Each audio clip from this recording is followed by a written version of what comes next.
Keluargamu orang yang baik, sayang. Aku tahu sendiri karena sudah mengenal mereka dari lama. Aku dulu tidak pernah percaya akan teori kalau dunia itu sempit, namun ternyata benar adanya, dan sejujurnya aku merasa bahagia kamu sekarang ada di keluarga yang tepat. Kamu tidak sendirian lagi, kamu tidak akan kekurangan kasih sayang lagi. Kamu jadi bisa memiliki lebih banyak orang yang bisa diandalkan. Jangan bahas-bahas itu dulu, aku sudah capek menangis, ucap Zahwa dengan suara yang serak. Mas Wirya bohong nggak tadi? Babak belur pastikan wajahnya. Foto dulu, kirim sekarang juga. Mas lagi jelek, sayang. Mana ada pernah jelek, bantah Zahwa kesal. Berarti bohong kan? Ish, ngeselin banget sih. Iya ya udah sebentar. Jangan ngambek. Siapa yang ngambek?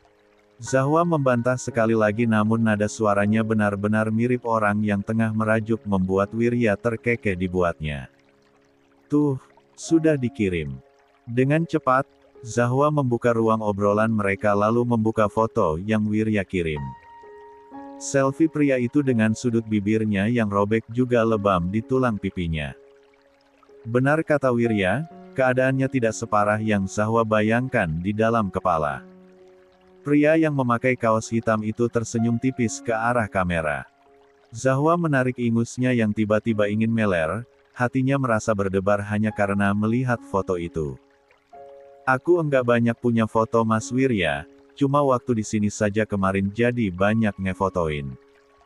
Padahal ganteng, ucap Zahwa merasa sebal dan juga menyesal sendiri. Sekarang, dia tengah memperbesar foto yang Wirya kirimkan, memperhatikan detail wajah pria itu dengan teliti. Kirimkan yang banyak dong, aku pengen lihat. Mas enggak suka foto-foto, Zahwa. Sekarang, handphone Mas banyak foto candid kamu saja. Bohong. Kok dikatain bohong melulu sih? Wirya tertawa lagi. Tuh, lihat saja. Galeri aku penuh foto kamu saja. Wirya kembali mengirim foto, sebuah screenshot galeri foto milik pria itu yang memang benar adanya hanya dipenuhi foto Zahwa saja waktu mereka bermain di pantai dengan si kembar waktu itu. Kalaupun foto lain, itu hanya si kembar saja. Tapi aku maunya punya banyak-banyak foto Mas Wirya. Buat apa? Kan nanti juga kamu bisa melihat setiap hari. Zahwa terdiam sejenak. Nantinya itu. Kapan? Kini giliran Wirya yang kehilangan suaranya. Beberapa detik kemudian, pria itu menghela napas. Tunggu sebentar lagi ya sayang ya. Sekarang, biar aku yang berjuang meluluhkan keluarga kamu. Kita pasti akan bersama, cuman tunggu sebentar dulu. Beneran nggak? Suara Zahwa tercekat karena matanya yang mulai memanas. Cek, bawaan hormon ini membuat Zahwa benar-benar mudah sekali untuk menangis, bahkan juga merengek akan berbagai keluhan tanpa dirinya sadari. Aku capek, halangannya banyak sekali. Iya, tahu. Sayang pasti capek sekali kan? Sekarang kamu enggak usah berjuang lagi. Diam saja, pulihkan keadaan kamu dan juga baby twins. Aku yang akan berusaha untuk keluarga kamu sekarang. Tapi Mas Wirya juga pasti lebih capek. Suara Zahwa berubah jauh lebih pelan karena setetes air matanya yang mulai terjatuh. Hormon kurang ajar. Kalau itu untuk kamu, it's okay. Set, jangan menangis. Aku enggak suka ya melihat kamu begini. Pindah video call ya. Sedetik setelah ucapan itu, permintaan untuk beralih ke panggilan video nampak di layar yang membuat Zahwa segera menerimanya sambil mengatur handphone di depan wajah, mendeguk terisak sambil mengusap air matanya. Di mana itu? Melihat wajah Wirya malahan hanya membuat air mata Zahwa makin berjatuhan saja. Di luar, jawabnya sesenggukan. Loh kok makin menangis? Jangan begitu dong. Mas bakalan nekat ke rumah kamu sekarang kalau begini jadinya, Zahwa. Iam sama dengan maaf. Tenangkan diri dulu. Mas bakalan tunggu. Masuk ke dalam kamar saja. Kok di luar sih? Angin malam enggak bagus. nanti masuk angin. Apa enggak dingin coba di luar begitu? Bawel, di tengah tangisnya, Zahwa menjawab demikian namun meski begitu dia tetap menurut untuk masuk ke dalam rumah. Pintunya dikunci, jangan lupa. Jendelanya tutup semua juga. Zahwa tetap menuruti perintah itu walaupun tanpa disuruh pun dirinya akan melakukan hal tersebut. Setelah selesai, dirinya langsung duduk sambil memeluk bantal sebagai sanggaan tangan. Tarik napasnya dulu, jangan alihin kameranya. Mas mau melihat wajah kamu. Malu. Zahwa mengusap pipinya sambil mengatur napas, menatap Jayar yang hanya menampilkan setengah wajahnya saja. Cantik begitu kok malu. Wirya yang juga sedang duduk bersandar di kepala ranjang itu tersenyum tipis.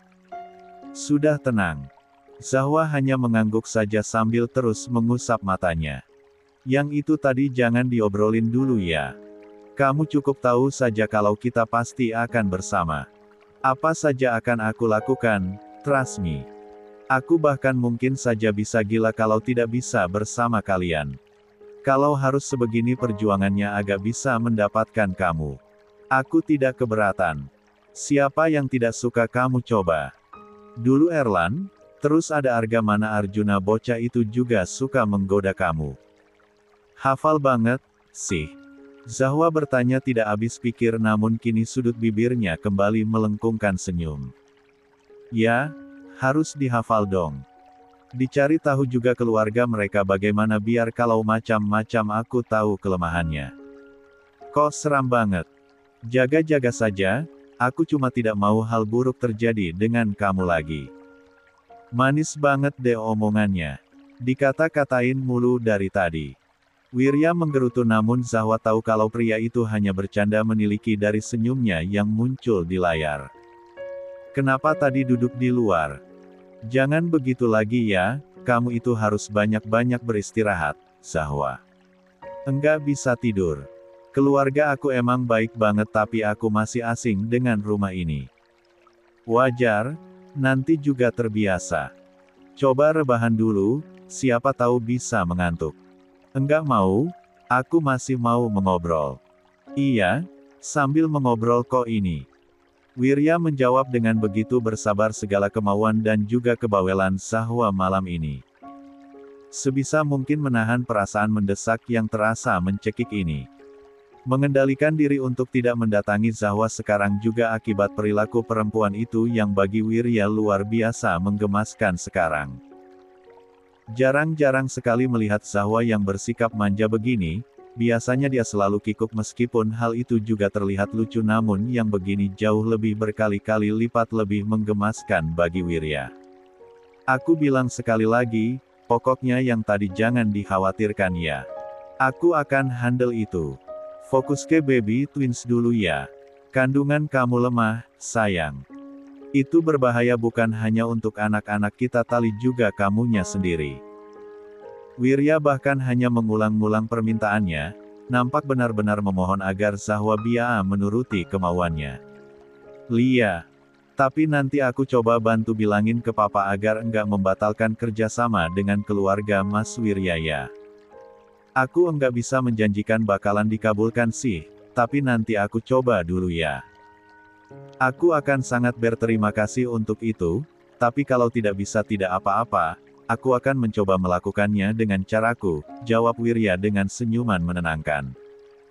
Sekarang, Zahwa mendapati sedikit demi sedikit Wirya mulai menurunkan sikap gengsi dan berkuasanya itu. Bukannya merasa kalau Wirya memalukan karena dari ucapannya dia memang nampak seperti ingin meminta bantuan Zahwa untuk membujuk Jandra, Zahwa malahan merasa kejujuran pria itu membuatnya hanya semakin jatuh hati saja. Keluargamu itu bukan keluarga yang sembarangan, sayang. Tanya saja siapa pemilik villa sepanjang semua garis pantai yang ada di Bali, mayoritas orang-orang akan tahu The Royal Villas sebagai villa terbaik. Itu semua punya papa kamu. Belum lagi kebun kelapa sawit puluhan ribu hektar yang terbagi di seluruh negeri, tambang batu bara dan masih banyak lagi. Coba tebak punya siapa? Papa kamu. Orang-orang pengusaha seperti aku tahu sekali kalau yang paling berkuasa di Bali itu keluarga kamu. Wirya tersenyum tipis. Kamu jauh lebih kaya dibandingkan aku, sayang. Zahwa menahan napasnya mendengar penjelasan itu. Awas saja meninggalkan aku karena aku kere sekarang di mata kamu. Apaan loh kok ngomongnya begitu? Kere kok bisa punya jet pribadi? Aneh-aneh saja omongan Mas Wirya ini. Aku enggak suka mendengarnya. Iya bercanda. Jangan ngambek lagi. Wirya kembali tersenyum. Coba tidur dulu, ini sudah malam sekali. Enggak baik begadang. Tapi jangan dimatikan video call-nya. Iya sayangnya mas. Jangan begitu ngomongnya entar aku baper tahu. Zahwa menutupi setengah wajahnya dengan bantal. Loh, salahnya di mana? Mas memang sayangkan. Tahu, deh. Zahwa jadi bersikap ketus untuk menahan rasa salah tingkah luar biasa yang dirinya rasakan sekarang. Mas Wirya ini aneh banget, kalau seram-seramnya bakalan menakutkan banget tapi kalau lagi manis, manisnya lebih dari pemanis buatan. Memangnya kamu mau melihat aku menyeramkan lagi? Nanti saja kalau sudah menikah ya. Awas nanti. Enggak bisa napas. Mas. Iya, bercanda lagi. Wirha kembali tertawa. Jangan kencang-kencang berbicaranya, nanti keluarga kamu. Bangun. Abis ngomongnya aneh banget. Pejamin matanya dulu. Coba buat tidur.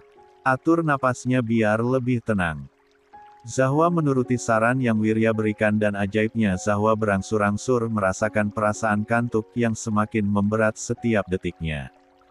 Mas sayang kamu. Tunggu sebentar lagi, ya. Jika tidak salah dengar, itu adalah kalimat terakhir yang Zahwa dengar sebelum dia terbang ke alam mimpi. Walaupun tadi malam tidur lumayan larut, pagi ini Zahwa bangun lebih pagi. Di luar saja matahari belum naik sepenuhnya untuk kembali bekerja menyinari dunia di siang hari. Gelenyar asing itu masih menjadi alasan Zahwa tidak bisa tidur terlalu nyenyak meski tadi malam dia merasa begitu tenang karena ada Wirya yang bersamanya meski hanya melalui sambungan panggilan video saja. Zahwa cukup bersyukur pagi ini dia tidak mendapatkan serangan mual seperti acap kali ia rasakan kemarin-kemarin meski tidak juga setiap hari merasakannya. Setelah termenung sejenak untuk mengumpulkan nyawa, Zahwa beranjak dari kasur menuju keluar rumah. Keheningan yang ia rasakan membuat Zahwa cukup yakin kalau keluarganya masih belum terbangun pun juga hari ini merupakan tanggal merah. Mungkin saja mereka memilih bangun agak siang karena libur dari pekerjaan apapun.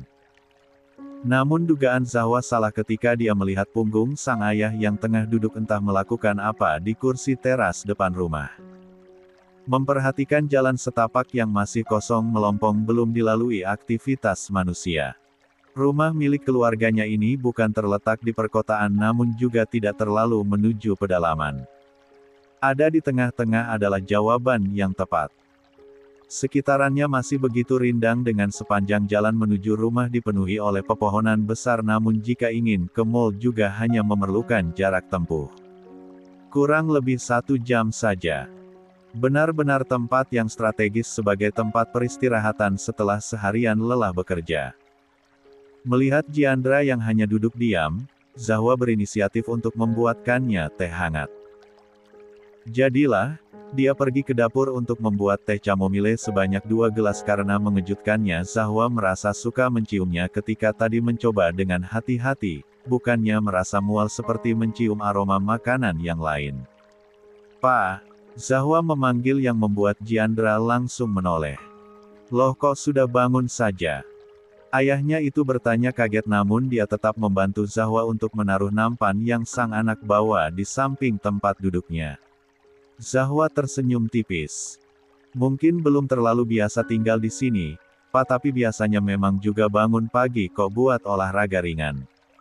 Papa sendiri. Papa juga morning person, walaupun libur tetap kebiasaan bangunnya pagi. Tapi kan ini kepagian, Pak, terus kenapa duduk di sini sendiri? Zahwa bertanya lirih dengan nada suara yang sedih. Walaupun masih belum bisa membangun koneksi terlalu dalam dengan Jiandra karena pertemuan mereka yang masih sangat tergolong singkat, Zahwa tetap saja merasa sedih melihat ayahnya yang duduk termenung begini. Tidak perlu untuk berpikir lebih dalam untuk mengetahui alasannya. Papa sedih tentang aku ya. Sambungnya kemudian. Jiandra hanya tersenyum tipis, yang itu artinya jawabannya adalah sebuah persetujuan. Maaf, Papa masih belum bisa memaafkan diri sendiri. Papa merasa gagal menjadi seorang ayah, Nak. Papa merasa begitu buruk dan tidak berguna. Seandainya Papa mencari kamu dulu, seandainya Papa sedikit saja menurunkan ego untuk mencari tahu, semuanya tidak akan. Papa yang begini malahan membuat aku merasa semakin buruk saja. Zahwa memotong, tidak sanggup mendengar Jiandra yang berbicara penyesalannya berulang-ulang kali.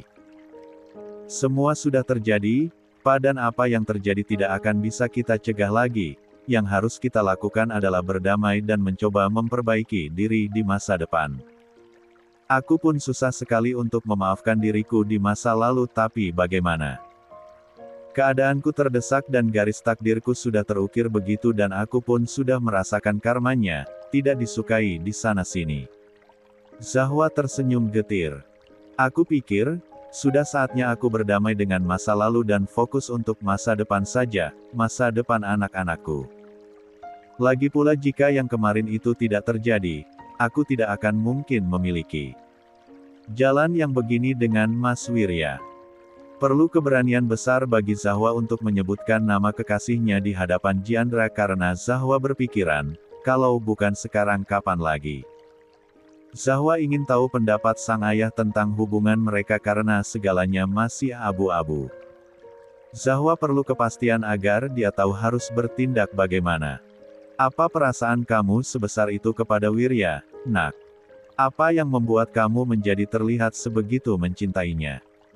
Suara Jiandra normal saja ketika bertanya begitu, membuat Zahwa daam sejenak mencoba untuk menenangkan diri agar jawaban yang keluar dari mulutnya tidak semakin memperkeruh suasana melainkan sebaliknya, membuat Jiandra mengerti. Di awal, Mas Wirya itu menyeramkan, sangat suka seenaknya, mengintimidasi dan membuat aku sangat takut bahkan hanya dengan menatap matanya saja. Sudut bibir Zahwa tertarik ketika matanya menerawang ke depan karena mengingat masa lalu. Tapi semakin hari, aku semakin tahu kalau dia hanyalah seorang pria yang terlalu menyayangi ibunya sendiri sampai menahan rasa tersiksanya akan pernikahannya yang sudah kacau balau. Dia selalu menempatkan ibu di atas segala-galanya, jarang kan Pa menemui seorang lelaki yang sebegitu menyayangi dan rela melakukan apa saja untuk ibunya.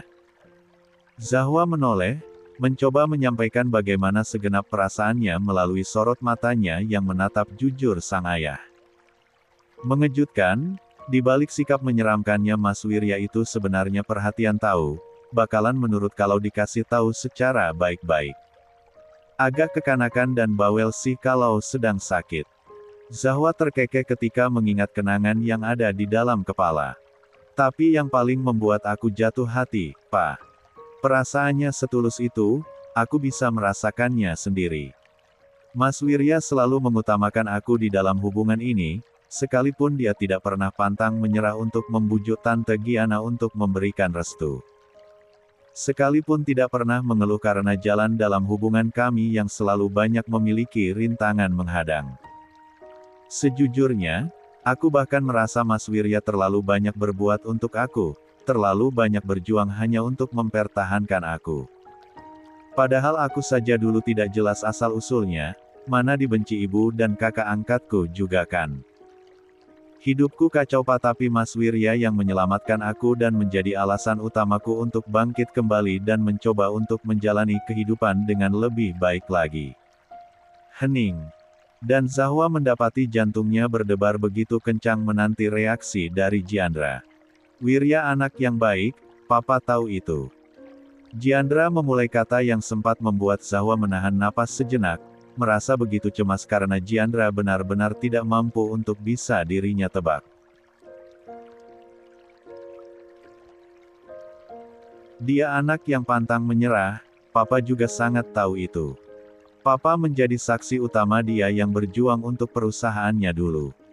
Dengan sombongnya mengatakan tidak mau menerima bantuan ayahnya yang dulu begitu berjaya. Papa tidak pernah melihat seorang anak muda dengan kekuatan mental dan tekad sebesar yang Wirya miliki.